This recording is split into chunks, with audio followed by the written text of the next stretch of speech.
अब ये वाली रजिस्ट्रेशन हम लोग करेंगे। वहाँ पे क्या था कि एक ईयर का डेटा हमें गया था, यहाँ पे कॉन्ट्रैक्ट कंप्लीट होगा, वहाँ पे काम कंप्लीट नहीं हुआ था, यहाँ पे कॉन्ट्रैक्ट कंप्लीट हो गया। 3 साल कॉन्ट्रैक्ट चला है, 2014, 15 एंड 16 में पूरा लास्ट पे काम डन हो गया पूरा। कहता मिस्टर भगवान दास है, उसके उसने कॉन्ट्रैक्ट लिया है, कॉन्ट्रैक्ट का प्राइस 15 लाख एग्री हुआ है, और साथ में एक कंडीशन रखी गई है कि जितना भी काम सर्टिफाइड करेगा आर्किटेक्ट उसका 80% उसी टाइम पे मतलब कैश रिसीव हो जाएगा, 20% रिटेन करके रखा जाएगा। जो पिछले में भी सेम एस्केलेशन क्लोज थी ये वाली। कहता इन 2014 जो हमारे खर्चे हुए ये थे, मटेरियल इतना लग गया, वेजेस इतनी, कार्टेज इतनी, सेंट्री एक्सपेंस इतने, तो जो उस साल वर्क सर्टिफाइड हुआ था वो 3,75,000 का हुआ था 14 में, और उसका 80% उससे पे कर दिया गया। सेम एज 15 का गिवन है डेटा, सेम एज 16 का गिवन है। अब हम लोग वहाँ पे पीछे देखेंगे कि कॉन्ट्रैक्ट अकाउंट को कैसे बनाना है, और कैसे यहाँ पे बैलेंस शीट भी बनाने के लिए कहा गया साथ में। मेन मैं आपको पहले कॉन्ट्रैक्ट अकाउंट समझाऊंगा कि कैसे करना है यहाँ पे, ठीक है। अब यहाँ पे देखो क्वेश्चन में फर्स्ट ऑफ ऑल मैं आपको बता दूं, जो राइट फिगर है वो 3,60,000 है इंस्टेड ऑफ 3,75,000। जो मैंने आपको स्टेटमेंट बताई थी उसमें एक फिगर 3,75,000 थी, उसकी जगह पे 3,60,000 आना जो राइट फिगर है। पहले मैंने 14 का कॉन्ट्रैक्ट अकाउंट तैयार किया है, उसमें देखो अपने मटीरियल इतना लगा था 1,80,000 का, वेजेस इतनी, कैरेज इतनी, जितने खर्चे थे मैंने इसमें डाल दिए, debit all expense and losses.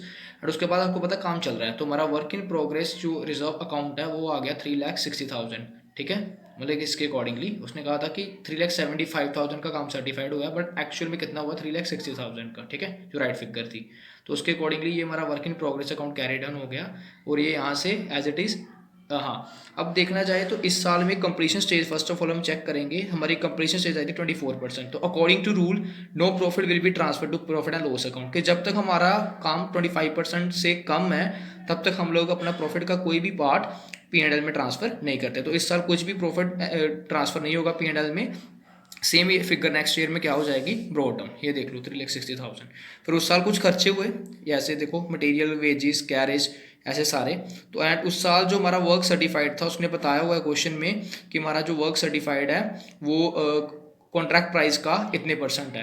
तो मैंने कॉन्ट्रैक्ट प्राइस का उतने परसेंट निकाला, वो सर्टिफाइड है, एंड अनसर्टिफाइड का भी उसने बताया हुआ है 20,000 है। मैंने फिगर पुट की, वो इतना काम हुआ है, वो उसके अगेंस्ट इतने खर्चे हुए हैं अभी तक। तो हमारा नोशनल प्रॉफिट जो आ गया वो आ गया 3,06,000, ठीक है।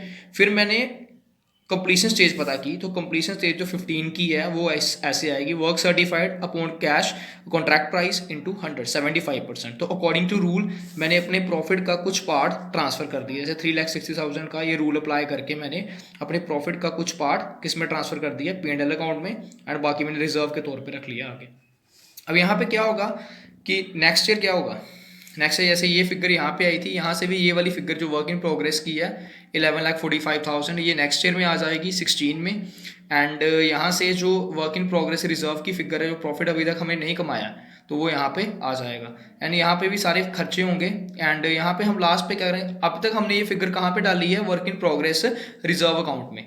अब लास्ट पे हम लोग कॉन्ट्रैक्टी अकाउंट में डालेंगे, क्यों, क्योंकि हमने कॉन्ट्रैक्टी से पैसा लेना है, ठीक है। वहां से मतलब हमारा कॉन्ट्रैक्ट खत्म हो गया, एंट्री बन जाएगी कॉन्ट्रैक्टी अकाउंट डेबिट, कि कॉन्ट्रैक्टी हमारा डेटर बन गया, टू कॉन्ट्रैक्ट अकाउंट के काम खत्म। 15 लाख का पूरा कॉन्ट्रैक्ट प्राइस था, खत्म हो गया। यहाँ पे सारे खर्चे आ गए, पूरा 15 लाख आ गया।